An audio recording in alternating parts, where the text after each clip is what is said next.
तो पिछली क्लास में जो नगर पालिका में बस लास्ट पॉइंट बचा था, शायद हमने आपको लिखा था, उसके बाद हम प्रस्तावना पर आएंगे। तो नगर पालिका में एक बात मैं बताना चाहता था आपको कि नगर पालिका में अनेक संस्थाएं आ गई हैं। अब नगर पालिका एक साथ चला रहे हैं तो नगरीय स्वशासन के अनेक संस्थाएं, जैसे आप देखेंगे कि नोटिफाइड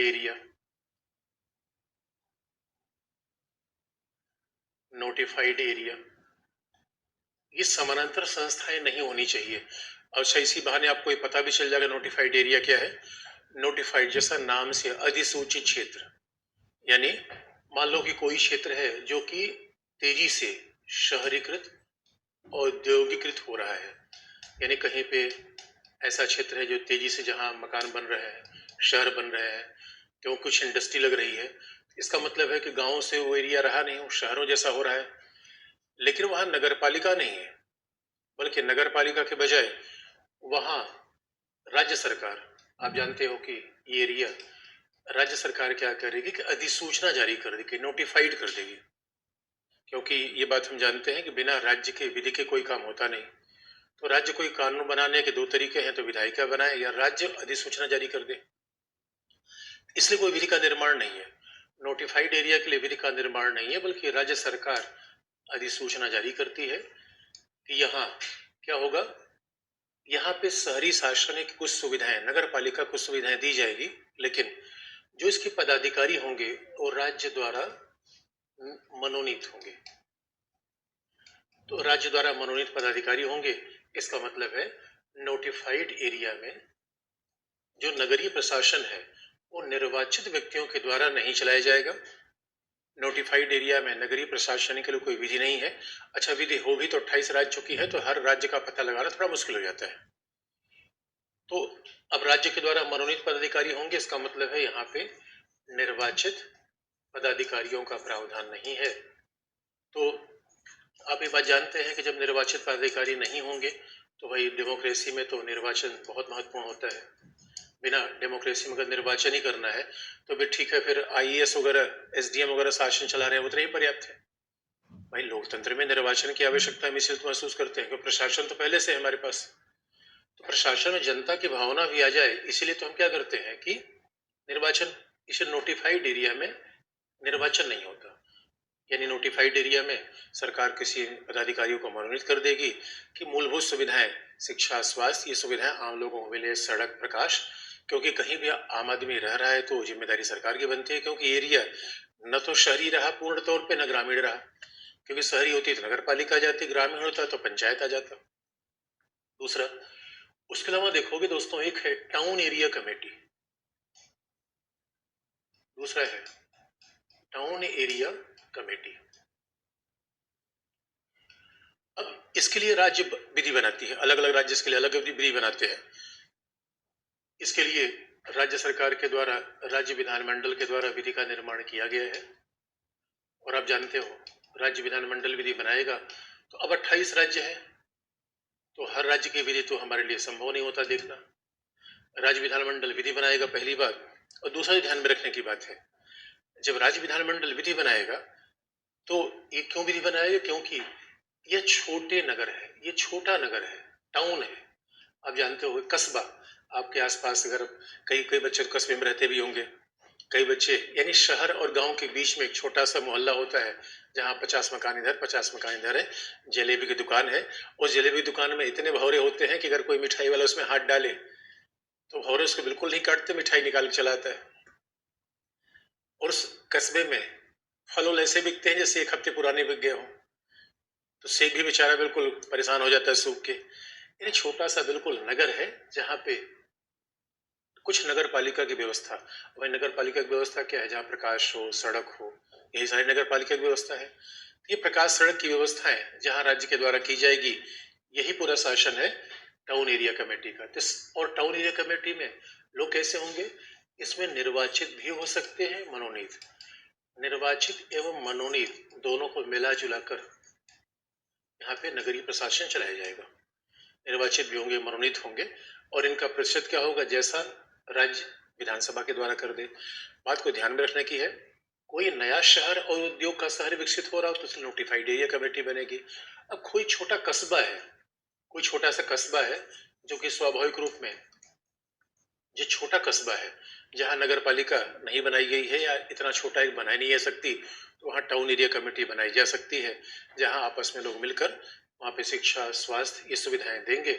तो ये है टाउन एरिया कमेटी। अब दूसरा देखोगे दोस्तों, एक और है टाउनशिप। टाउन एरिया कमेटी अलग है, टाउनशिप अलग है। तो सबसे अच्छा टाउनशिप का सबसे अच्छा एग्जाम्पल है, आज को तमाम शहरों में टाउनशिप बन गई है, लेकिन जो जमशेदपुर टाटा सिटी ने बना रखा टाउनशिप, यानी जहां एक टाउनशिप का मतलब जमशेदपुर सबसे अच्छा एग्जाम्पल माना था, Tata city, Tata steel city. तो टाटा स्टील सिटी ने क्या किया है, उस पूरे क्षेत्र में, इसका मतलब टाउनशिप क्या है, जहां समूचे शहर में, समूचे नगर में एक निजी कंपनी के द्वारा, समूचे नगर में एक निजी कंपनी के द्वारा समूची सुविधाएं उपलब्ध कराई जाए।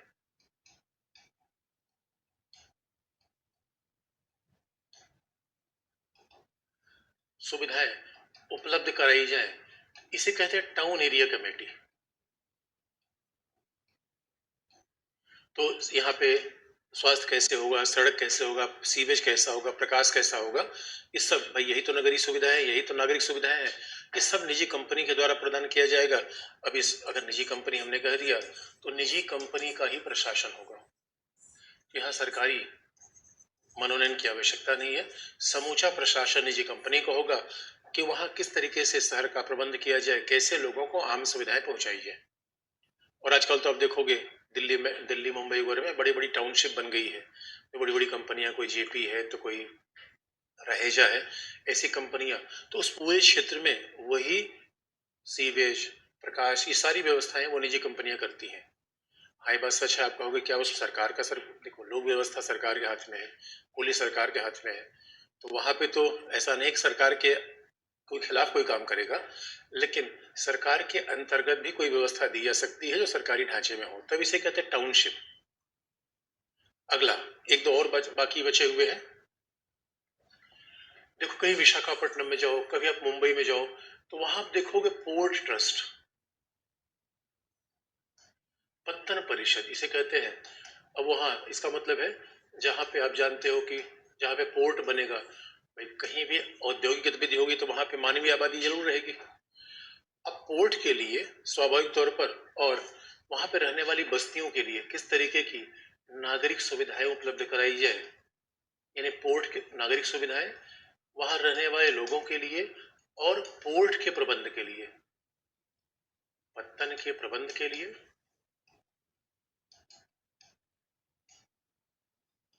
और नागरिकों की सुविधाएं, नागरिकों सुविधाओं के लिए, पत्तन के प्रबंध के लिए वहां पोर्ट ट्रस्ट का गठन किया जाता है।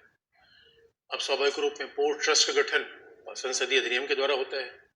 संसदीय अधिनियम, बाकायदा संसदीय अधिनियम के द्वारा, यानी राज्यों की विधि के द्वारा नहीं, क्योंकि वैसे भी लॉजिकल है दोस्तों, अगर आप संघीय शासन आप पढ़ेंगे तो रेलवे है, पत्तन है, ये संघ सरकार के नियंत्रण में आता है, ये राज्य सरकारों की निगरानी में नहीं होता, ये संघ सरकार के नियंत्रण में होता है।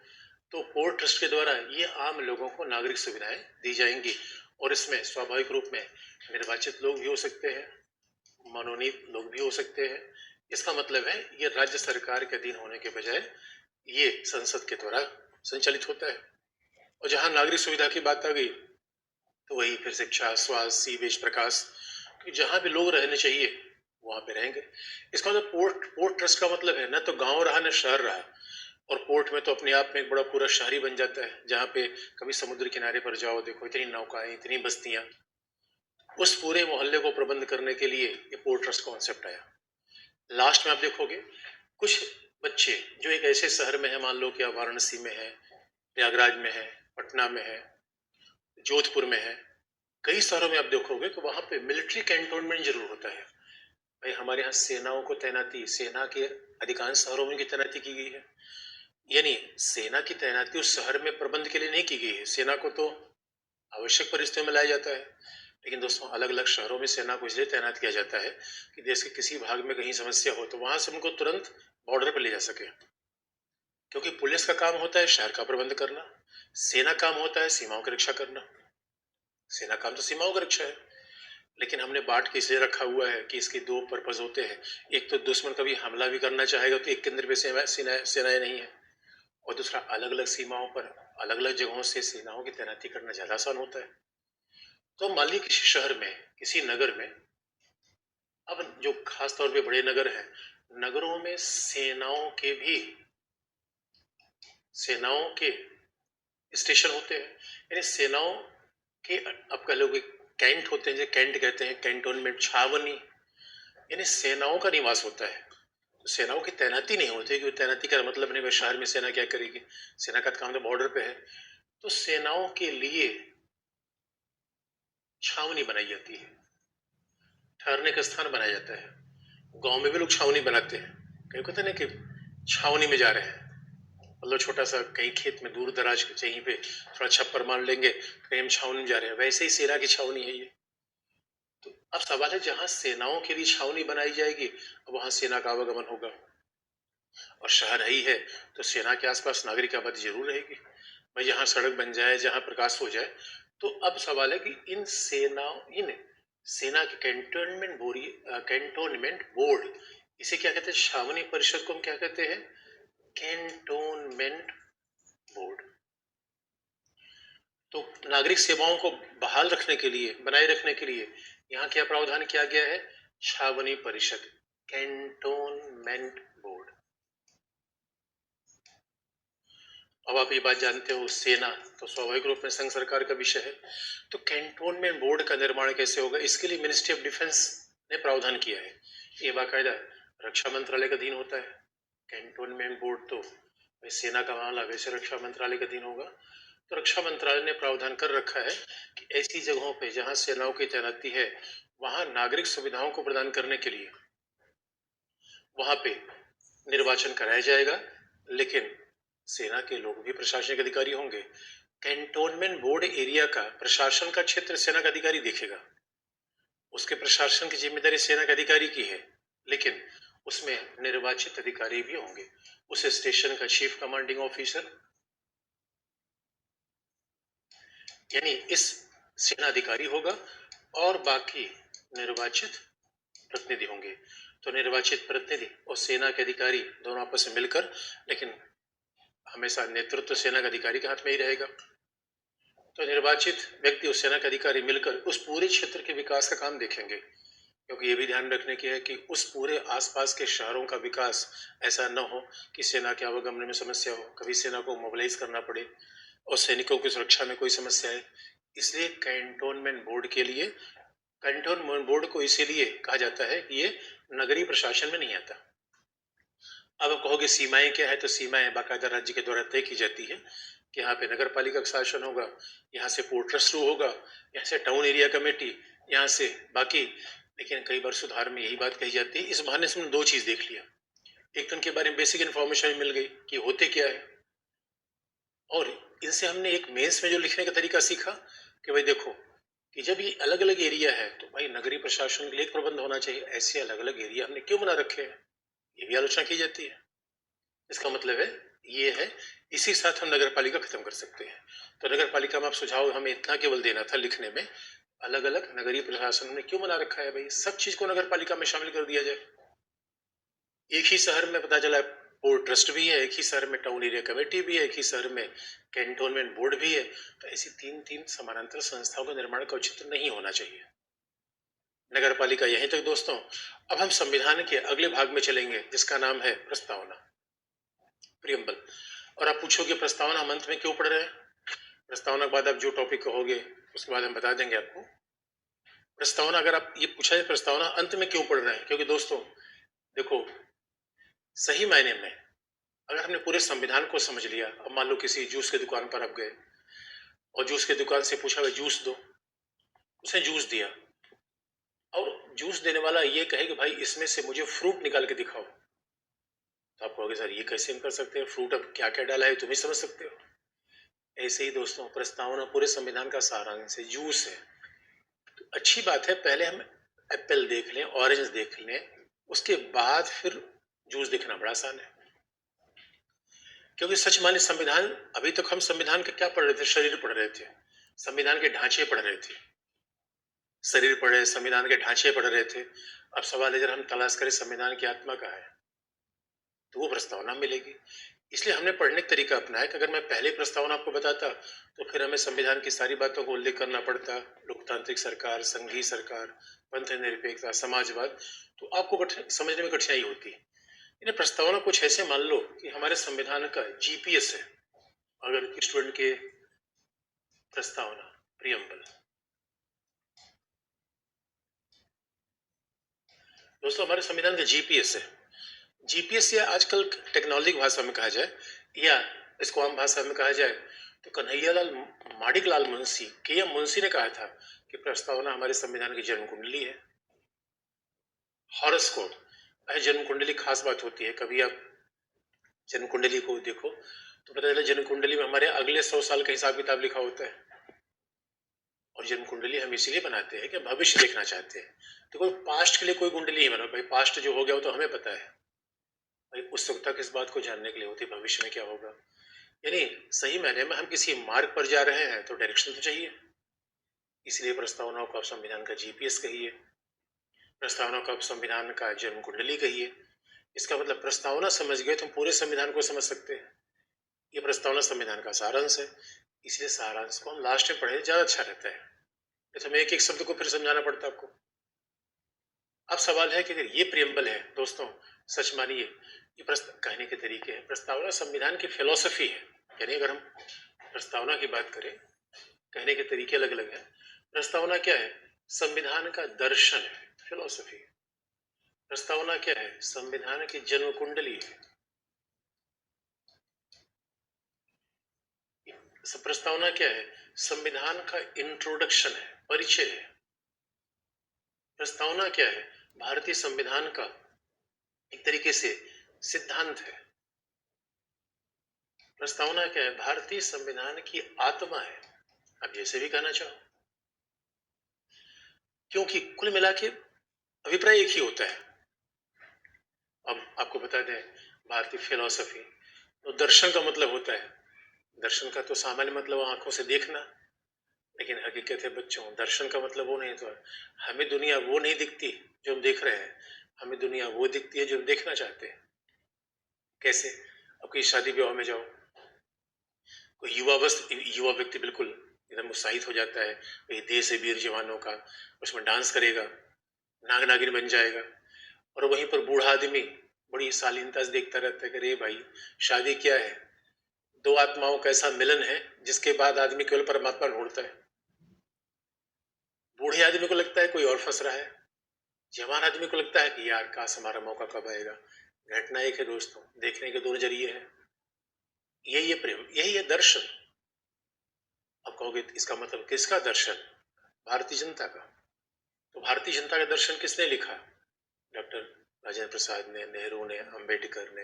गांधी के दर्शन के हिसाब से हमने इस पूरे प्रस्तावना को लिखा। किसका दर्शन हम देखें? उदारवादियों का, समाजवादियों का, गांधीवादियों का। तो हमने, इसलिए दोस्तों हमारे संविधान सभा में उदारवादी भी थे। उदारवादी मतलब है जो व्यक्ति के अधिकारों के समर्थक थे। समाजवादी भी थे जो कि समानता की बात करते थे, आर्थिक समानता की बात करते थे। और गांधी बाबा भी थे जो कि बड़े आध्यात्मिक किस्म के लोग थे, वे सब एक भूमि गोपाल की। इसलिए अभी कहते संविधान का दर्शन, तो ऐसा नहीं संविधान को एक विशेष दर्शन है। हमारे संविधान निर्माताओं ने अलग अलग जगहों से नजरिया, दर्शन का मतलब नजरिया क्या है दोस्तों? नजरिया बदला तो नजारे बदल जाएंगे। इसे मान लो कि मैं ग्रीन टी पी रहा हूं, किसी शराब पीने वाले व्यक्ति बोलेगा ओ सर कुछ ले रहे हैं, अरे भाई किसी ग्रीन टी भी शराब दिख सकती है, किसी ग्रीन टी काढ़ा दिख सकता है। इसको जुकाम हुआ है क्या? सोचता है अच्छा अच्छा सर लगता है इनको भी जुकाम हुआ है, ये काढ़ा पी रहे हैं, वो है ग्रीन टी। इसे दोस्तों दुनिया वो नहीं दिखती जो होती है, दुनिया वो दिखती है जैसे हम देखना चाहते हैं। जैसी दृष्टि वैसी सृष्टि, बड़ी पुरानी कहावत है। ऐसे दर्शन है। जन्म कुंडली ने बता ही दिया, यही प्रस्तावना जो बता देती है कि किस मोड़ पे जाना है, कहाँ भविष्य में जाना है, हम भारत का कैसा निर्माण करेंगे दोस्तों। क्योंकि यही तो गांधी ने कहा था, अंग्रेजों से आजाद हो जाना, यह हमारा उद्देश्य नहीं था। हमारा उद्देश्य था जो नेहरू ने 12 बजे रात में लाल किले में संबोधित करते हुए कहा 1947 कि हमारा उद्देश्य एक एक आंखों से एक एक आंसू पोंछ देना है। तो नेहरू से पूछा गया, भाई आपने ये उद्देश्य लिया कहां से था? अरे गांधी बाबा का सपना था। ऐसा भारत हम मरना चाहते थे। मैं अंग्रेजों से सत्ता भारतीयों के हाथ में हस्तांतरित हो जाए, ये भारत नहीं था। तो इसलिए दोस्तों याद रखिए, सरकार बनाना बड़ा आसान काम है। आजादी के बाद हमारा लक्ष्य एक नई सरकार बनाना नहीं था, एक नई व्यवस्था बनाना। व्यवस्था के बदलाव की लड़ाई नहीं होती दोस्तों। सरकार तो हम रातों रात बदल दें। कर्नाटक में चुनाव होने वाला है, सरकार बदल जाएगी। सोवियत संघ में एक क्रांति से सरकार बदल गई। म्यांमार में आपने देखा होगा, रातों रात सरकार बदल गई। अरे दोस्तों, सरकार बदलना आसान काम होता है, नया समाज बनाना बड़ा मुश्किल काम होता है। और भारत तो ऐसा समाज था जहाँ गरीबी, विषमता, अज्ञान, ये सब समस्याएं थी। ऐसे भारत में समानता ला देना, ऐसे भारत में सभी के लिए आजादी दे देना, तो ये तो अपने आप में चैलेंजिंग था। इसलिए ये परिचय, इंट्रोडक्शन, दोस्तों इंट्रोडक्शन में होता क्या है, हम एक तरीके से हम एक संकेत बता देते हैं हम क्या कहने वाले हैं। यानी आप आधुनिक भाषा में कहें, ये किसी फिल्म का ट्रेलर है। ट्रेलर आपने देखा तो आपको समझ में आ गया क्या है मामला। कई लोग पठान के ट्रेलर को देख के समझ गए कि कहाँ मामला जा रहा है। भाई ट्रेलर तो इंपॉर्टेंट है, यानी एक तरीके से जिससे हम समझ जाए कि ये रास्ता जाता कहाँ है, इसमें क्या आने वाला है। यानी आप ऐसे देखो जैसे किसी होटल में खाना गए, उससे इसका स्टार्टर अच्छा है, अब स्टार्टर अच्छा है, खाना अच्छा ही होगा। आगाज अच्छा है तो अंजाम अच्छा होगा। आगाज है दोस्तों, इसलिए सिद्धांत है। और आप देखो, सिद्धांत का मतलब ही होता है एक सामान्य निष्कर्ष, एक सामान्य विचार। और आपको देखो, वो बार बार हम कहते रहे हैं कि संविधान आर्टिकल नहीं है बच्चों। संविधान तो एक दर्शन है, सिद्धांत है, फिलॉसफी है। संविधान समाज के बदलने का तरीका है, नए सरकार को बदलने का आधार है। और दोस्तों इतनी बात नहीं, सामाजिक क्रांति का दस्तावेज है। यानी हमने अगर आपको बताया होगा पहली क्लास में, आपको याद दिलाऊं, हमने कहा था संविधान सर्वोच्च दस्तावेज है। किसका? विधि का। यानी राज्यों के द्वारा निर्मित विधि से ऊपर एक संवैधानिक विधि है जिसमें आर्टिकल है। संविधान विधि है, ये बात ठीक है। ये सवाल है विधि का पर्पज क्या था? एक नया भारत बनाना, जिस भारत में सभी को स्वतंत्रता मिले, सभी को समानता मिले। इसलिए हमारे संविधान की बात करता है। और फिर आत्मा, दोस्तों आत्मा देखो, कई बार आत्मा कहते हैं, जब हम कहते हैं कि आत्मा क्या है, अब आत्मा तो सब्जेक्टिव है। दुनिया में देखो दोस्तों, दो चीज होती है। एक तो ऑब्जेक्टिव, जो दिखा सकूं, मैंने को मार्कर है, आपने चश्मे पहन रखे हैं, आपका हेयर स्टाइल है, वो चीजें दिखती हैं।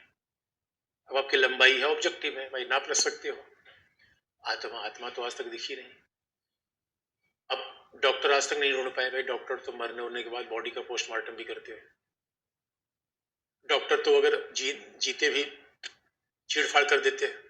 तो डॉक्टर से पूछो, डॉक्टर साहब अभी आत्मा से मिले? उनका ना ना भाई, आत्मा से तो नहीं मिल पाया। हमें दिखो, किडनी दिखी, हार्ट दिखा, हमें ये सब चीज दिखते हैं, आत्मा तो हमें कभी मिली नहीं पाई। इस आत्मा का मतलब सारांश, आत्मा का मतलब भावना, आत्मा का मतलब विचार। दोस्तों दो चीजें होती हैं, वो जो भावना, अच्छा भावना ये दिखाई थोड़ी जाती है। सेंटिमेंट, भावना, कई बार कहते हैं भाई, कई बार कहते हैं कि मैं तुम्हें चाहता हूं ऐसे, मरने वाला कोई जिंदगी चाहता है जैसे। सवाल ही है, अरे हम क्या समझ पाए कि मरने वाला कैसा चाहता है, तुम कैसे चाहते हो? और हम हनुमान जी तो है नहीं दोस्तों, मैं सीना फाड़ू और आपको दिखा, देखो यही मेरी चाहत है, यही आत्मा। आत्मा का नाम संसार। तो कहने का मतलब सारी बातों का अर्थ अभिप्रायिक है। तो एग्जाम में कई बार होता है, एक शब्द प्रयोग करेगा, दूसरा प्रयोग करेगा, तीसरा प्रयोग करेगा, आशय तो एक ही है, शब्दों का हेरफेर है दोस्तों, भावना तो एक ही है। और यकीन मानो, भावना, हम संविधान की भावना की तलाश में जब हमेशा रहे, और वो भावना कहीं ना कहीं प्रस्तावना में ही अंतर्निहित है। लेकिन ये प्रस्तावना हमने लिया कहाँ? अमेरिकी संविधान से। भाई अमेरिकी संविधान का हमारे ऊपर बड़ा प्रभाव है। अमेरिकी संविधान से हमने ये प्रस्तावना ले ली। लेकिन अमेरिकी संविधान प्रस्तावना बड़ी सिंपल से लिखी गई है। अमेरिकी संविधान प्रस्तावना ये है कि अमेरिका को हम एक संघ बनाएंगे जिसमें अमेरिका में न्याय होगा और हर नागरिक को स्वतंत्रता और संपन्नता होगी। हर नागरिक को स्वतंत्रता और संपन्नता का ध्यान रखा जाएगा। यह अमेरिकी प्रस्तावना है। यानी आप जानते हैं अमेरिका का संविधान ही बड़ी संक्षिप्त रूप में लिखा गया। हमारा संविधान तो बड़ा व्यापक है, लेकिन हमने प्रस्तावना लिया अमेरिका से, क्योंकि संविधान पहला लिखा गया संविधान अमेरिका का था और हमारे संविधान निर्माता इससे बड़े प्रभावित थे। लेकिन जब हमारे संविधान निर्माताओं ने प्रस्तावना लिखा, इतना संक्षेप में नहीं लिखा दोस्तों, क्योंकि हमने कई बार बता दिया है कि हमारा संविधान एक ऐसे समाज के लिए था जो लोकतांत्रिक नहीं था, जो बड़ा सामंतवादी था, समाज में समस्याएं अलग अलग किस्म की थी। इसलिए हमने अमेरिकन मॉडल को फॉलो नहीं किया। अब हमारे संविधान में आप देखोगे हमने क्या प्रस्तावना में लिखा, तो शुरुआत किया हम भारत के लोग। ये शुरुआत तो अमेरिका जैसा है, सब शुरुआत अमेरिका जैसा ही है कि we the people of United States of America. तो हमने भी कहा हम भारत के लोग, और हम भारत के लोग क्या करना चाहते हैं, तो हम बनाना चाहते हैं भारत को, क्या बनाना चाहते हैं, एक सॉवरेन, संप्रभु, लोकतांत्रिक, यानी सॉवरेन, डेमोक्रेटिक, लोकतांत्रिक, फिर गणतांत्रिक,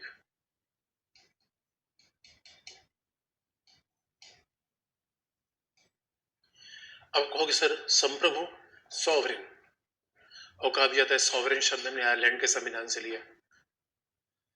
तो भारतीय निर्माता भारत को बनाना क्या चाहते थे, हम भारत के लोग, हम भारत के लोग, we the people of India. अच्छा दोस्तों, ये विचार लिया गया है, बहुत महान फिलोसफर था रूसो, स्विट्जरलैंड में पैदा हुआ था, वो बड़ा फक्कड़ आदमी था, कभी यूनिवर्सिटी वगैरह गया ही नहीं था, बड़ा अच्छा पुराने जमाने जितने फिलोसफर थे, कबीर, तुलसी, कहाँ यूनिवर्सिटी गए थे दोस्तों, इसे कमाल की बात थी। बड़ा फक्कड़ आदमी था, फक्कड़ इतना था कि शादी ब्याह के अपने बच्चों को छोड़ के भाग निकला। बड़ा आजाद पसंद आदमी था, प्रकृति के पास घूमता रहता था।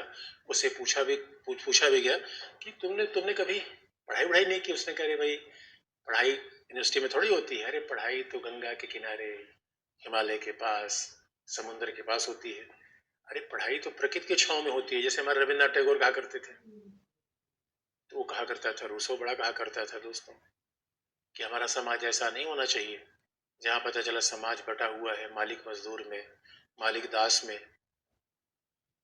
पूंजीपति मजदूर में। ऐसा समाज नहीं बटा होना चाहिए। बड़ा समानता प्रेमी था, आजादी प्रेमी था, और कहा भी करता था कि हम तो पैदा हुए स्वतंत्र, लेकिन हर जगह हमारे पांव में जंजीर जकड़ गई दोस्तों। और जंजीर क्या है, गरीबी की जंजीर, क्या है बीमारी की जंजीर, क्या है बेरोजगारी की, यही तो जंजीर है।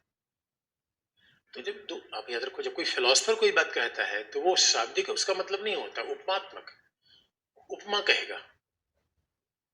इसका मतलब है जंजीर का मतलब कहोगे सर ये बताओ हमारे यहाँ जंजीर, हम तो मैं तो ऐसे खुला बैठा हूँ। तो दोस्तों जंजीर का मतलब व्यवस्था। इसलिए आप देखोगे संप्रभु, सॉवरेन, डेमोक्रेटिक तो लिख दिया आगे गणतांत्रिक, बीच में इसने स्थान छोड़ा समाजवादी और पंथ निरपेक्ष, 42 में संविधान संशोधन छोड़ा गया। समाजवादी और पंथ निरपेक्ष, 42nd अमेंडमेंट जोड़ा गया।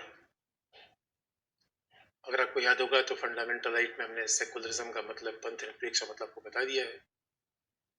इसलिए दोस्तों ज्यादातर चीज हमने पहले बता दी है, इसलिए प्रस्तावना अब बताना ज्यादा आसान है। इसे भारतीय संविधान निर्माता हम भारत के लोग, और सचमुच संविधान बना कौन रहा था, अरे संविधान बनाने में तो हम ही थे। आप कहोगे सर क्या बात कर रहे हो, हम कहाँ थे उस समय। अरे भाई ठीक है, हम नहीं थे दोस्तों, तो हमारी यही इच्छा हमारे पूर्वज व्यक्त कर रहे थे। क्योंकि आप याद रखो आज भी जो भारतीय हैं वो ऐसे ही भारत चाहते हैं। संप्रभु का मतलब है दोस्तों प्रभु, याद रखो, प्रभु संप्रभु, यानी जो सर्वोच्च हो, जिसके ऊपर कोई ना हो, वही तो प्रभु है। और वैसे ही दोस्तों आज इस धरती पर सबसे बड़ा प्रभु अगर कोई है तो भारत के लोग। आप कहोगे सर के सर अभी तो आपने बताया था संविधान है, अभी तक तो आप बताते रहे संविधान है संविधान है। तो बच्चों सच में देखो, विधायिका, कार्यपालिका, न्यायपालिका की तुलना में पूछोगे तो मैं कहूंगा संविधान सर्वोच्च है। लेकिन जब हम भारत के लोग संविधान में तुलना करोगे तो मैं कहूंगा कि फिर हम भारत के लोग ज्यादा महत्वपूर्ण है। अरे हम भारत के लोगों ने संविधान बनाया।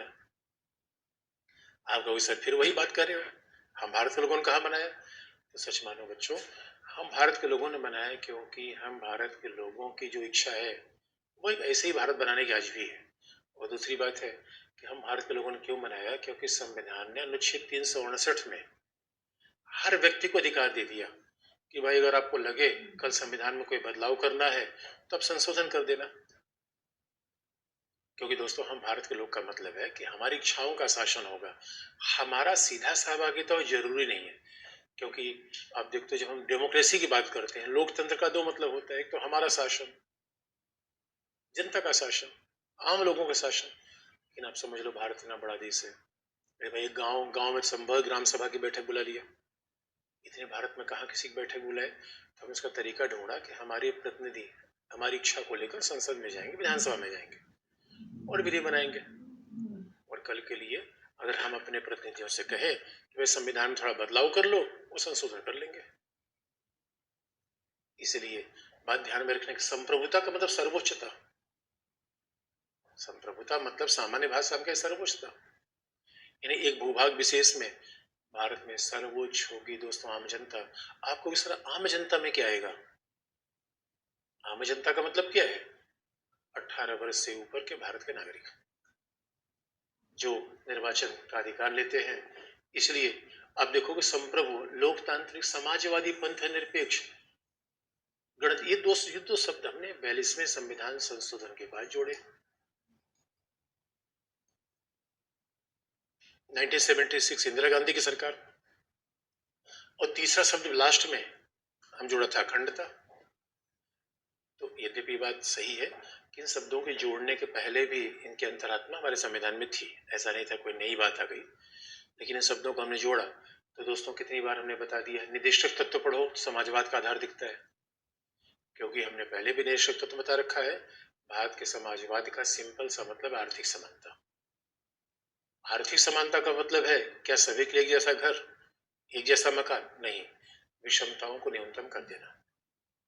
आर्थिक समानता का मतलब है हर व्यक्ति के पास एक छोटा घर हो, आजीविका हो, न्यूनतम साधन हो, ये आर्थिक समानता है। अगर आप कहोगे ना सर टका सिर भाजी टका सिर खा जा, ऐसा नहीं हो पाएगा। अगर आर्थिक समानता का मतलब आप ये समझते हो सबके पास एक जैसा कार हो या सबके पास केवल साइकिल हो, ऐसा नहीं हो पाएगा। इसे दोस्तों, अगर अंबानी के पास अपना एयरक्राफ्ट है तो उससे में समस्या नहीं है, बशर्ते किसी भी गरीब से गरीब व्यक्ति के पास भी छोटा सा मकान होना चाहिए। यही समाजवाद है। जरूरी थोड़ी दोस्तों सोवियत संघ जैसा हम समाजवाद अपनाएं। आप कहोगे सर ये कौन सी बात है, चाइना का था हम भी समाजवादी है। तो दोस्तों समाजवाद का मतलब है जहां आर्थिक समानता है। अब आर्थिक समानता लाने के प्रयास चीन के अलग है। चीन चुनाव वगैरह नहीं करवाता, जो चुनाव करवाता भी बिल्कुल दिखावटी होता है। भाई चीन क्या करता है, वहां पे एक व्यक्ति का शासन है, एक पार्टी का शासन है, तो जो कहेगा वही हो जाएगा। हमारे यहाँ आर्थिक समानता ला जाएगी, लेकिन जनता की इच्छा के हिसाब से, चुनाव से, निर्वाचन से। अभी कर्नाटका में हो रहा है दोस्तों। तो हम समानता लाएंगे लेकिन लोकतांत्रिक ढांचे के द्वारा, लोकतांत्रिक ढांचे के द्वारा लाएंगे। इसीलिए हमारा समाजवाद कहा भी जाता है जहां लोकतंत्र ही विकल्प है, यानी समाजवाद का मतलब आर्थिक समानता। आर्थिक समानता कैसी आएगी? बैलेट से, बुलेट से नहीं, तमंचे पर डिस्को नहीं दोस्तों, ये हिंसा उंसा नहीं। इसीलिए आप देखोगे पंथ निरपेक्षता हमने पहले आपको बता रखा है। अब गणतांत्रिक, लोकतांत्रिक, गणतांत्रिक, अगर आपको याद होगा हम बार बार इसकी चर्चा करते रहे हैं, किसी ने पूछा भी था डाउट क्लास में। दोस्तों लोकतांत्रिक गणतांत्रिक एक अर्थ में तो पर्याय है, लेकिन लोकतांत्रिक शब्द का प्रयोग चूंकि ब्रिटेन वालों ने किया था, जिससे कहीं न कहीं आभास होता था संसद की सर्वोच्चता।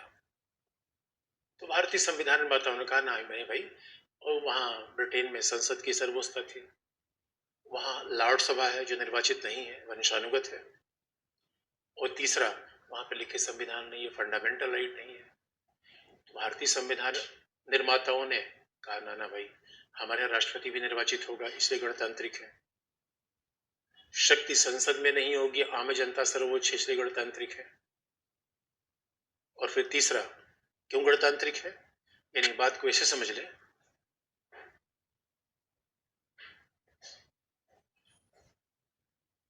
कि वैसे तो लोकतंत्र में भी जनता का शासन है, गणतंत्र में भी जनता का शासन है, लेकिन लोकतंत्र और गणतंत्र में अगर अंतर करना चाहे तो सीधी सी बात है, लोकतंत्र का मतलब है जहां ब्रिटेन का मॉडल है, जहां संसद की सर्वोच्चता है।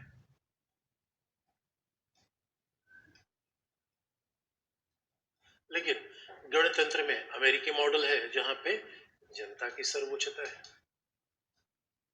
क्योंकि सेपरेशन ऑफ पावर है। जनता की सर्वोच्चता है, यहां क्या है, शक्ति पृथक्करण। यहाँ संसद की सर्वोच्चता नहीं। अब आप इन शब्दों का मतलब ही समझते होंगे, हमने पहले सब चीज बता रखा है। यहाँ पे क्या है, संसद की सर्वोच्चता।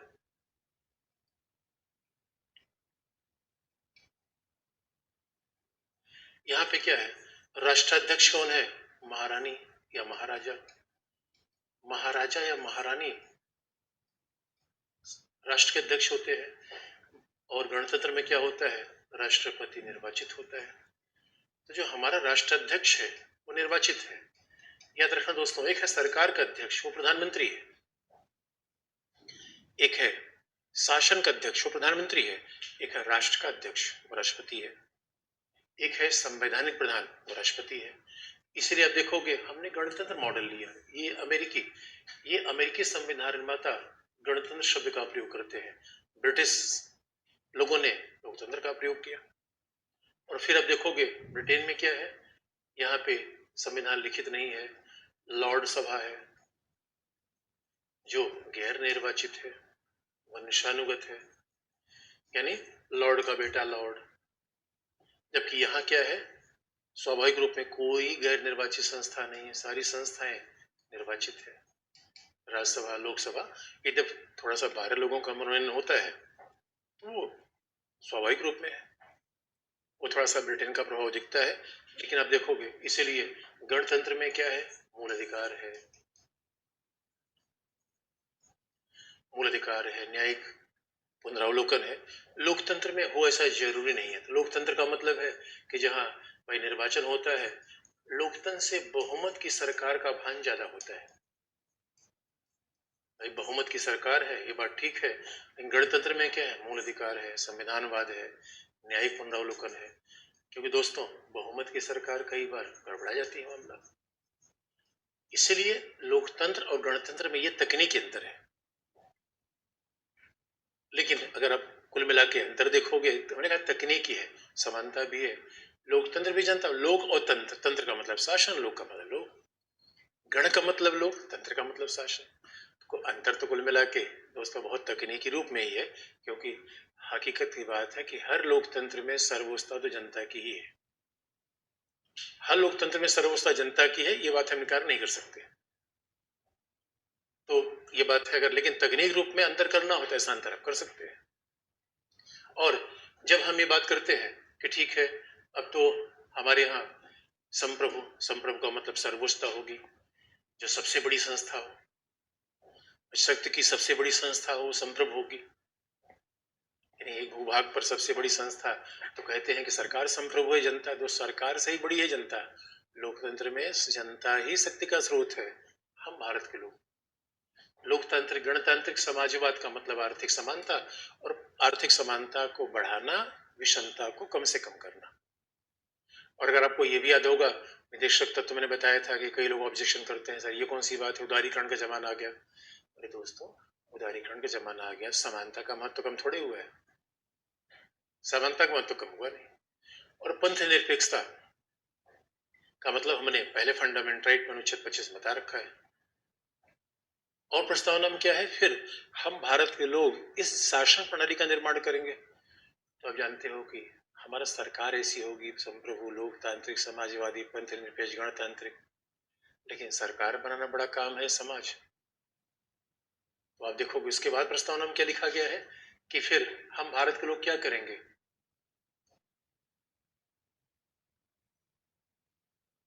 अब देखो दोस्तों, हम पहले लाएंगे हम क्या पहले लाएंगे? न्याय, जस्टिस, सामाजिक, आर्थिक, राजनीतिक।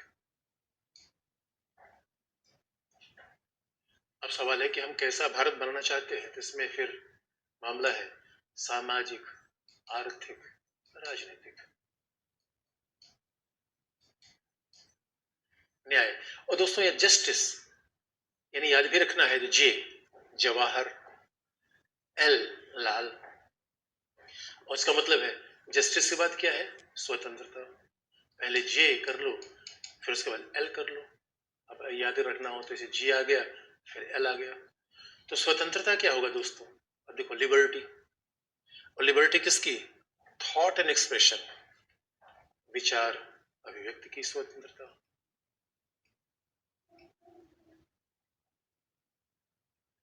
और उसके बाद थॉट एक्सप्रेशन को याद करने का तरीका कैसा है? बीएफ, आपने बीएफ कभी देखी है? तो बच्चे सोचते होंगे सर ये क्या पूछ रहे हैं। अरे भाई बुल फाइटिंग देखी है? बीएफ, बिलीफ एंड फेथ, यानी विश्वास और आस्था की आजादी। विश्वास, आस्था। लेकिन जब हम लोग बुल फाइटिंग देखने जाएंगे तो डब्लू को साथ ले लेंगे, उपासना। बुल फाइटिंग अकेले जाओ, कहीं साड़ चढ़ गया तो बुल फाइटिंग कहेंगे डब्लू यार तुम भी साथ चलो, अकेले नहीं देखेंगे। इसीलिए स्वतंत्रता कितनी? बिलीफ एंड, यानी पहले थॉट एंड एक्सप्रेशन, विचार की, व्यक्त की। उसके बाद विश्वास, belief and faith and worship, यही शब्द है। और आप याद रखो ये इसका मतलब जब हमारे यहाँ दोस्तों ये कही दिया गया कि अरे जब उपासना की आजादी है तो फिर बाद में पंथ निरपेक्ष जोड़ने क्या मतलब था? इसलिए आप देखोगे संविधान सभा में प्रोफेसर केटी शाह थे, प्रोफेसर थे। और प्रोफेसर केटी शाह डॉक्टर अम्बेडकर सामने गए। अच्छा, डॉक्टर अम्बेडकर खूबी थी, वो पॉलिटिशियन भी थे लेकिन बहुत व्यवहारिक व्यक्ति थे। लॉयर भी थे लेकिन बहुत व्यवहारिक थे। कई बार लॉयर के साथ समस्या होती है, कोई व्यवहारिक दुनिया से कट जाता है। डॉक्टर अम्बेडकर ऐसा नहीं था। तो प्रोफेसर केटी शाह ने पहले ही कहा था कैसा डॉक्टर साहब, ये जो समाजवादी पंथ निरपेक्ष शब्द है इसको आप जोड़ दो। डॉक्टर अम्बेडकर ने कहा भाई समाजवाद क्यों जोड़ना चाहते हो? अच्छा, विवादास्पद बातें दोस्तों दूर ही रखी जाए तो अच्छा है। विवादास्पद, हाँ एक चीज का 5 मतलब होता है तो विवाद उठाओगे, और सिंपल सी बात क्यों है? क्योंकि डॉक्टर अम्बेडकर ने कहा देखिए सामाजिक, आर्थिक, राजनीतिक न्याय, इसी का नाम तो समाजवाद है। इसलिए डॉक्टर अम्बेडकर ने जवाब दिया कि प्रोफेसर साहब जो बात आप रखना चाहते हो बिना वजह बात का बतंगड़ बनेगा। अब ऐसा नाम ही क्यों रखा जाए? इसलिए देखो दोस्तों, सामाजिक न्याय का मतलब क्या है? आप जानते हो न्याय, न्याय मतलब है समाज में बैलेंस बनाए रखना, संतुलन ही न्याय है। और कभी खास तौर पे ध्यान रखना, कभी ताजमहल देखने जाओ, बड़ा खूबसूरत लगेगा। और जिस भी महिला को पुरुष या जिसे महिला या पुरुष को आप खूबसूरत मानते हो, कभी ध्यान से देखना उसके शरीर के अंगों में विभिन्न अनुपात। अरे दोस्तों, जहां अनुपात रहेगा वहीं तो न्याय रहेगा। और वो अनुपात शरीर में ही नहीं होना चाहिए। कई बार, एक बार मैं एक वैद्य जी के पास गया तो वैद्य जी ने कहा शरीर में कुछ अन्याय हो रहा है। कमाल की बात है। हम कहा वैद्य जी को भी न्याय पता है? तो हमने कहा वैद्य जी बात मैंने समझी नहीं कि शरीर के अंदर अन्याय कहाँ हो रहा है, कर कौन रहा है? तो वैद्य जी ने कहा रे भाई देखो, शरीर 3 तत्वों से मिलकर बना है, वात, पित्त और कफ। अगर उसमें इम्बैलेंस हो गया मामला गड़बड़ा जाएगा। उसमें इम्बैलेंस हो रहा है, मेरे को ये बात है। वैसे दोस्तों मान लो कि शरीर में इम्बैलेंस कब होगा? नाक आप कितनी बड़ी हो जाए, इम्बैलेंस हो जाएगा। हाथ पता चला कि उस कमरे तक पहुंच जाए तो हाथी घुमाते रहेंगे। वैसे ही समाज में ही संतुलन चाहिए, कोई बहुत अमीर हो जाए, कोई बहुत गरीब हो जाए, इम्बैलेंस है। ये तो इम्बैलेंस है कि कोई खा के मर रहा है, कोई बिना खाए मर रहा है, ये असंतुलन है, इम्बैलेंस है। सामाजिक न्याय का मतलब है अरे दोस्तों समाज के संसाधनों का सभी उचित वितरण कर दो। अब गांव में कब अन्याय हो जाएगा? अब मान लो कि 100 लोग रह रहे हैं, एक आदमी के पास 90 हेक्टेयर जमीन है, बाकी 90 लोगों के पास एक एक है, ये न्याय है? दोस्तों ये हो सकता है किसी के पास 1 है, किसी के पास 2 है, इतना चल जाएगा। किसी के पास 5 हेक्टेयर है, किसी के पास 7 हेक्टेयर है, ये भी चल जाएगा। लेकिन एक ही आदमी के पास 90 है और बाकी आदमी के पास एक एक है। इसी संसाधन का वितरण करिए। इसलिए आरक्षण हमने क्या बताया? संसाधन का वितरण, संसाधन का समुचित वितरण करना, यही तो न्याय है। और वितरण का मतलब है किसको ध्यान रखा जाए? केवल शक्तिशाली व्यक्ति को संसाधन दिए जाए, गरीब को भी? दोस्तों, वितरण में तुम्हें ध्यान रखना पड़े गरीबों को भी। अब शक्तिशाली आदमियों को गेहूं चावल की आवश्यकता नहीं है, गरीब को तो है। मुफ्त में सिलेंडर किसको चाहिए? अक्षय कुमार को तो नहीं चाहिए। यही न्याय है दोस्तों। इसलिए आप देखोगे जो मुफ्त में आजकल स्कॉलरशिप मिलती है, वृद्धावस्था पेंशन मिलती है, गरीब भाइयों को मिलती है। सामाजिक न्याय, अरे यही तो समाजवाद है।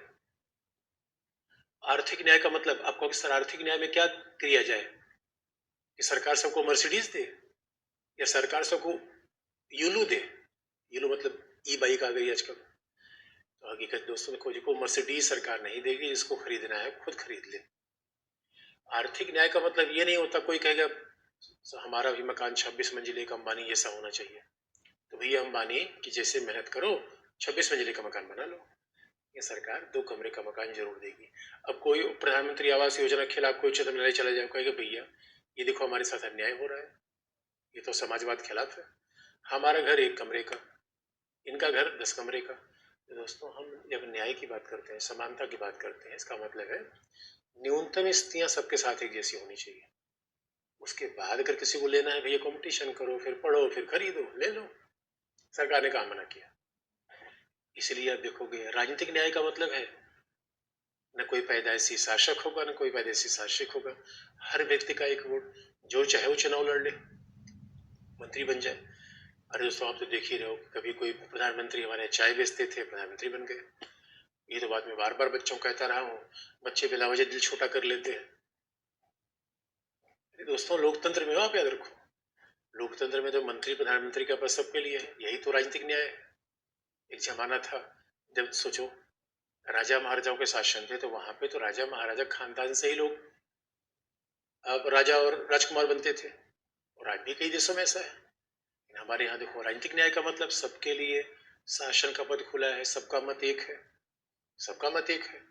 फिर आर्थिक न्याय का मतलब है कि भैया सबके पास न्यूनतम सुविधाएं होनी चाहिए, रोटी कपड़ा मकान सबके पास होना चाहिए, लेकिन न्यूनतम आय सबके पास होना चाहिए, छोटा सा घर सबके पास होना चाहिए।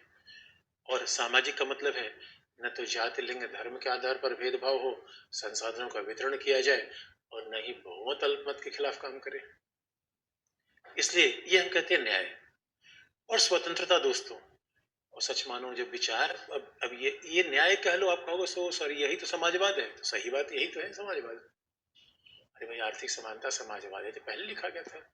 इसलिए डॉक्टर अम्बेडकर ने कह दिया था ना ना ये सब शब्द मत रखो भाई, जैसे बवाल हो जाए इस पे बाद में आप देखो विवाद हुआ भी। फिर क्या हुआ? विचार, अभिव्यक्ति, विश्वास, आस्था, उपासना, इसी का नाम तो पंथ निरपेक्षता है दोस्तों। अरे आस्था, आस्था मतलब हमारी अंतरात्मा क्या सोचती है, उससे सरकार से क्या मतलब है। और आस्था कहीं न कहीं ईश्वर परमात्मा में होती है। अच्छा, विश्वास तो वैसे भी किसी चीज में हो सकता है, हमारी मान्यता है। कई बार लोग विश्वास ऐसा रख लेते हैं, विश्वास भौतिक चीजों में भी हो सकता है, हमारा विश्वास है कि बरसात होगी। लेकिन आस्था का मतलब है कहीं न कहीं ईश्वर उपासना। उपासना का मतलब ये मंदिर मस्जिद कहीं गुरुद्वारे जाइए। और विचार अभिव्यक्ति यानी सत्य मानो दोस्तों, हमारे यहाँ तो आप देखो संविधान में ये नहीं लिखा गया, आप कोई पाकिस्तान का संविधान लेके देखो, उसमें क्या लिखा गया है? बिस्मिल्लाह रहमान रहीम, ऐसे संविधान शुरू होता है। हमारे संविधान शुरू हुआ हम भारत के लोग। ये संविधान सभा में कई कई लोगों ने कहा कि हम भी संविधान की शुरुआत कैसे करें, ईश्वर के नाम पे मना कर दिया गया। और ध्यान से देखने के बाद दोस्तों, हमारे पूरे संविधान में ईश्वर नहीं है, भगवान है ही नहीं संविधान। ये संविधान ये मानता है कि भाई भगवान भगवान से मतलब हमें नहीं है। जिस आदमी को भगवान को मानना है खुद माने, हमें मतलब नहीं है। बहुत बड़ी बात है दोस्तों। और यही नहीं, कुछ लोग तो कहा करते थे गांधी बाबा के नाम से संविधान शुरू हो। हमने कहा ना ना भाई, ये नहीं चलेगा। व्यक्ति से क्यों शुरू किया जाए? गांधी के विचार दोस्तों बड़े हैं ना। हम किसी के प्रति आस्था रखना चाहे तो उसकी फोटो लगा लिया हमने, विचार मानते ही नहीं। तो चरित्र तो हमेशा चित्र से ज्यादा बड़ा होता है। इसलिए कुल मिला के हमारे यहाँ सेकुलरिज्म, समाजवाद संविधान में अंतर्निहित था। अब ठीक है, लिख लिया गया तो बात और प्रभावी हो गई, लेकिन अगर न भी लिखा जाता तो कोई फर्क न पड़ता, क्योंकि दोनों शब्द विवादास्पद है। वो संविधान निर्माता कितने दूरदर्शी थे, उन्हें विवादास्पद शब्दों को रखा ही नहीं। तो अब देख लो, फिर स्वतंत्रता, जस्टिस, लिबर्टी, फिर क्या गई, उसके बाद क्या हुआ, इक्वलिटी। यानी जवाहरलाल नेहरू की एडवीना से फ्रेंडशिप थी, तो क्या गई, समानता। और समानता किसकी, परिस्थिति और अवसर की, स्टेटस। बात ध्यान रखें, परिस्थिति, स्टेटस और अवसर। आपको अनुच्छेद 16 याद होगा। इसलिए दोस्तों, प्रस्तावना कब जोड़ो, आपका होगा अच्छा सर, न्याय की बात तो निदेशक तत्व में की गई है, सही बात है। आजादी की बात फंडामेंटल राइट में की गई है, भी सही बात है। लोकतांत्रिक गणतांत्रिक के शासन की बात राष्ट्रपति पार्लियामेंट में की, इसीलिए पूरा इस संविधान का संक्षेप रूप इसीलिए है। अरे दोस्तों, इसके एक एक शब्दों को देखो, और इसलिए याद रखिए, ये प्रस्तावना नहीं है, पूरे संविधान का सारांश है। एक एक शब्द को आप निकालो, पूरा संविधान बन जाएगा। तो हमारे यहाँ लोकतांत्रिक गणतांत्रिक शासन क्यों है, राष्ट्रपति का शासन है, संसद है। समाजवाद क्यों है, निदेशक तत्व है। पंथ निरपेक्षता क्यों है, आजादी है, धार्मिक आजादी है। इसलिए दोस्तों पूरा संविधान समा गया उसमें। फिर हमने क्या, परिस्थिति, स्टेटस। परिस्थिति नहीं दोस्तों, स्टेटस। परिस्थिति का मतलब है हर व्यक्ति गरिमा समान है। मतलब कोई ऐसा नहीं है, देखो सामंतवादी समाज में कैसा होता है, कोई राजा, कोई महाराजा, कोई जमींदार, कोई किसान, स्टेटस का अंतर है। और आज देखो दोस्तों, स्टेटस में हम स्टेटस समान रहेगा। इसे आप देखोगे, हर व्यक्ति का एक वोट है, स्टेटस समान, तो हर व्यक्ति को फंडामेंटल राइट है। ऐसा हमने अंतर थोड़ी कर रखा है कि भैया किसान है, गांव के आदमी है, इनको राइट नहीं होगा, भाई ये तो अमीर है, इस मोहल्ले में रहते हैं, इनको राइट। स्टेटस की समानता होगी। सबकी गरिमा का मत तो समान है, सबके मत का, सबके विचार का मत तो समान है। और फिर अवसर, और हमने आपको याद होगा, अवसर की समानता का मतलब होता है कि आपको अवसर दिया जाए कि किसी फील्ड में जाने के लिए, हाँ बशर्ते आपको उसमें फिर जीतना पड़ेगा, कंपटीशन से जीतना पड़ेगा दोस्त। जैसे केबीसी में आप सभी को अवसर है कि आप पार्टिसिपेट करिए, हाँ पार्टिसिपेशन के बाद जीतना न जीतना हो तो आपकी मर्जी पर आता है। तो समानता, और क्या होगा उसके बाद, एडवीना के साथ फ्रेंडशिप थी तो बंधुता, फ्रेटर्निटी। बंधुता जो राष्ट्र की एकता और अखंडता। अखंडता शब्द भी 42वें संविधान संशोधन से जुड़ा। तो तीन शब्द, अखंडता और समाजवाद, पंथ निरपेक्ष, जो राष्ट्र की एकता अखंडता को बढ़ाए। या देखो तो बंधुता, इसे JLEF, फ्रेटर्निटी। और आपको लगता नहीं दोस्तों, ये चार शब्द नहीं है, ये फ्रांसीसी क्रांति का उद्घोष है। और आप देखो हिस्ट्री जब आप पढ़ोगे, यही दोस्तों, यानी हमारे संविधान निर्माताओं ने क्रांति कर दी दोस्तों। क्रांति के लिए जरूरी तमंचे पर डिस्को करने की आवश्यकता नहीं होती, कई बार सबसे बड़ी क्रांति विचारों से होती है। अब जरा सोच के देखो, ऐसे नए नए आधुनिक आदर्श जो फ्रांसीसी क्रांतियों ने ढूंढे, जो अमेरिकी क्रांतियों ने ढूंढे, हमारे संविधान निर्माताओं दोस्तों पूरे देश को दे दिया। और इसलिए प्रस्तावना यही तो है दोस्तों, ये प्रस्तावना भारत के नए समाज का आधार है। अब नया भारत बनेगा, नया सवेरा होगा। कितनी बड़ी बात थी दोस्तों। इसे कई बार लोग कहा भी करते, कई बार लोग भावना में कह रहे हैं अंग्रेजों का शासन ज्यादा अच्छा था, अंग्रेजों के जमाने के जेलर। अरे दोस्तों, वहां पे न हमें आजादी थी, न समानता थी, हमें जानवरों तरह ट्रीट किया जाता था। कई जगह तो लिखा होता था कि Indians and dogs are not allowed. और हमें तो अंग्रेज मानते थे कि हम जाहिल हैं, सपेरे हैं, मदारी है, ऐसे हमारे बारे में बातें कहते थे दोस्तों। मैं मजाक नहीं कर रहा हूँ, मैं सच कह रहा हूँ आपको। और उसके बाद भी कहना अंग्रेजी शासन अच्छा था, तो इसका मतलब हमने अपने संविधान के मर्म को समझा नहीं। और बंधुता, देखो दोस्तों, सबसे बड़ी बंधु भाई, ब्रदरहुड। देखो सबसे बड़ी एकता क्या होती है, बंधुता। और देखो एकता क्या होती है, भारत में रहने वाला कोई व्यक्ति अपने आप को भारतीय समझे, सच है एकता।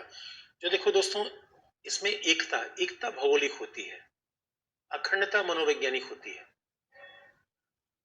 कई बार देखते हो, कई बार पता चला एक ही कमरे में रहने वाले व्यक्तियों के बीच दूरियां बहुत ज्यादा होती हैं। पास रहने से प्यार हो जाएगा इसकी कोई गारंटी नहीं है। और कई बार पता है 7 समुद्र पार जो भारतीय है उसको बड़ा भारत से अनुराग है।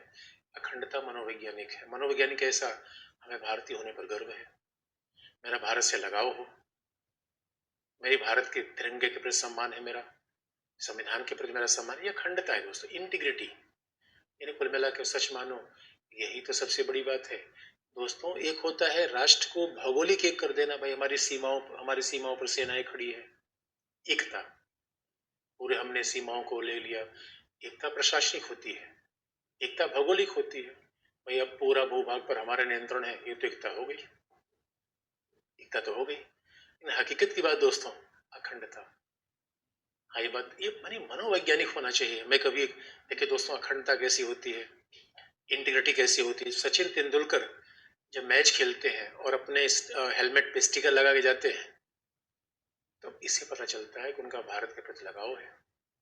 इसलिए 26 जनवरी को पे लोग झंडा लेके दौड़ते हैं कि दोस्तों हकीकत है कि मतलब आप कहोगे सर मेरा लगाव तो है, दिखाऊं कैसे मैं। इसलिए अब देखो दोस्तों, जिससे प्रेम मोहब्बत करते हैं उसको समय समय गिफ्ट देते हैं। अब अगर आपने ये समझना शुरू कर दिया, ना भाई अगला आदमी जानता होगा कि मैं तुमको चाहता हूँ, ये चाहते हैं तो कुछ गिफ्ट दे दीजिए, तो समय समय पर कुछ गुलाब दीजिए। इसलिए अब देखोगे अखंडता, हमारा देश के प्रति लगाव है, तो गिफ्ट हमारे पास क्या है, मैं दूसरों को कैसे बता सकता हूँ। दूसरा मेरा सीना तोड़ के देखेगा नहीं, तो देखेगा मैं झंडा लेके दौड़ रहा हूँ, मैं संविधान का सम्मान करता हूँ, मैं राष्ट्र के प्रतीकों के प्रति सम्मान करता हूँ, यही तो अखंडता है। लेकिन हाँ दोस्तों, ये भी बात है, भूखे भजन न होय गोपाला। अब अगर लोगों को देखो दोस्तों, मनोवैज्ञानिक एकता होने के पहले भौतिक परिस्थितियां भी तो होनी चाहिए। अब जो निरक्षर है, जो बेचारा पढ़ा लिखा नहीं है, और दोस्तों उसके राष्ट्र ध्वज तो कपड़े जैसा है। कई बार आप देखो जो गरीब आदमी है, कई बार वो राष्ट्र पता चला तिरंगा का ही झोला बनवा लिया। पढ़े लिखे आदमी को बड़ी आपत्ति होती है, भाई ये राष्ट्र का अपमान हो गया। लेकिन दोस्तों, आदमी गरीब है, निरक्षर है, उसको नहीं पता है कि भावनात्मक एकता क्या है। इसलिए राष्ट्र में किसी भावनात्मक एकता पैदा करने से पहले भौगोलिक भी एकता होनी चाहिए, वहां पे संपन्नता भी होनी चाहिए, ये जरूरी है। लेकिन प्रशासन की एकता हो जाना दोस्तों, ये तो हम रातों रात कर सकते हैं। भौगोलिक एकता रातों रात कर सकते हैं। इसे मान लो कि हमारी ही जमीन से कोई कहे कि भाई खालिस्तान बना देंगे, कोई कहे नागालैंड अलग हम बना देंगे, अखंडता में समस्या है। तो कई बार होता पता, नागालैंड कोई आदमी कहे कि मैं इंडिया जा रहा हूँ। अरे भाई, इंडिया में तो पहले से हो यार, इंडिया कहाँ जा रहे हो तुम? अरे तुमको दिल्ली जा रहे हो। अब कई बार कश्मीर के लोग कहते हैं हमारा इंडिया से लड़ाई है। अरे यार, तो इंडिया के पार्ट हो, इंडिया से क्या लड़ाई है? इसलिए दोस्तों, ये अखंडता में समस्या है। इसे सच मानो, सबसे बड़ा लगाव तो मनोवैज्ञानिक होता है, आत्मिक होता है। इसे राष्ट्र की एकता, अखंडता, और जब आत्मिक लगाव हो जाए तो मान लो फिर ऐसे देश कोई जीत नहीं सकता। अरे दिलों को जीतना बड़ा मुश्किल होता है दोस्तों। भूभाग को तो हम रातों रात जीत सकते हैं, और हकीकत की बात है, अमेरिकन ने अफगानिस्तान का भूभाग जीत लिया, लेकिन अमेरिकन का दिल नहीं जीत, अफगानिस्तान का दिल नहीं जीत पाया, इसलिए छोड़ के भागना पड़ा। और ब्रिटिशर्स तो ज्यादा शक्तिशाली थे, भूभाग तो जीत ही लिया था, लेकिन हमने क्या नहीं जीतने दिया, दिल।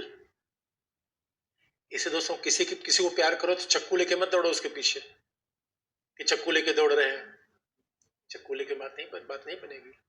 तो ये हो गया आपका राष्ट्र की एकता और अखंडता, तभी आपको बंधुता बनेगी। और फिर उसके बाद आप देखोगे हमारी पूरी प्रस्तावना में लास्ट में लिखा गया, लास्ट में लगे संविधान सभा।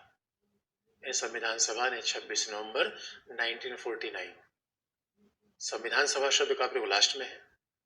संविधान सभा ने 26 नवंबर 1949 को ये संविधान यानी एडॉप्ट किया, इनेक्ट किया, एडॉप्ट किया, गिविंग टू आवर सेल्फ। इस प्रस्तावना को लिखा, इनेक्ट मतलब लिखा, एडॉप्ट का मतलब है, अब सवाल है, बनाने वाले हम ही, लिखने वाले हम ही। तो सवाल है, जब मेरा ही बच्चा है तो मुझे क्यों कौन सा एडॉप्ट करना है यार? Giving to our self. आप लगता है कभी कभी हम प्रसाद हनुमान जी के मंदिर पे गए तो लड्डू चढ़ा दिया भगवान को, भगवान लो लड्डू, और हमने कहा तेरा तुझको अर्पण। अरे लड्डू भी भगवान का, हम भी भगवान के, भगवान भी हमारे, तो इसमें कौन किसका प्रसाद है? जरा सोच के देखो, जब लड्डू हमने भगवान को चढ़ाया, लड्डू लड्डू भी भगवान का, हम भी भगवान के, इसे गिविंग टू आवर सेल्फ। क्योंकि दोस्तों हमने ही संविधान बनाया, हमने अपने आप को दे दिया कि भैया चलो हमने लिख लिया, इसलिए संविधान सभा ने संविधान लिखा, बनाया तो हमने। क्योंकि हमारी आकांक्षा है दोस्तों, हमारी संविधान क्या है, हमारी आकांक्षा है, हमारी इच्छा है, हमारी भावना थी। ये पूरे संविधान पूरे हिंदुस्तानियों का दर्शन है, ये पूरे हिंदुस्तानियों की आत्मा है, ऐसा संविधान में लिखा। इसलिए हमने क्या किया कि एडॉप्ट किया, मतलब एडॉप्ट किया कि जो संविधान हमने बना उसको हमने स्वीकार कर लिया, लिख लिया, और फिर उसके बाद अपने को दे दिया, बनाने वाले हम, और हमारे लिए वो संविधान था। इसलिए रूसो ने कहा था कि ऐसा शासन जहां शासक और शासित में कोई अंतर नहीं होगा, वही तो लोकतंत्र है, जहां न कोई मालिक न कोई मजदूर। ये हमारी प्रस्तावना है। अब इस प्रस्तावना से हमें मिलता क्या क्या है, अब वो विचार करना है। तो बेसिक बातें हो गई, क्योंकि अब देखो एग्जामिनर यहाँ सवाल नहीं पूछेगा। हाँ, प्रीलिम्स में पूछ सकता है क्रमिकता क्या है, इसमें किन किन शब्दों का प्रयोग है, ऑब्जेक्टिव एग्जाम में पूछा जा सकता है। लेकिन अब सवाल इससे हम क्या सीखे, मतलब संविधान निर्माताओं इससे क्या सीखना चाहते थे, क्या इसके बारे में डिबेट है, वो पार्ट हमें देखना है। और उससे प्रश्न पूछा जा सकता है जो हम बताएंगे कल। तो अब इससे क्या सीख सकते हैं वो हम कल बताएंगे। आज के लिए दोस्तों इतना ही काफी है। नमस्कार।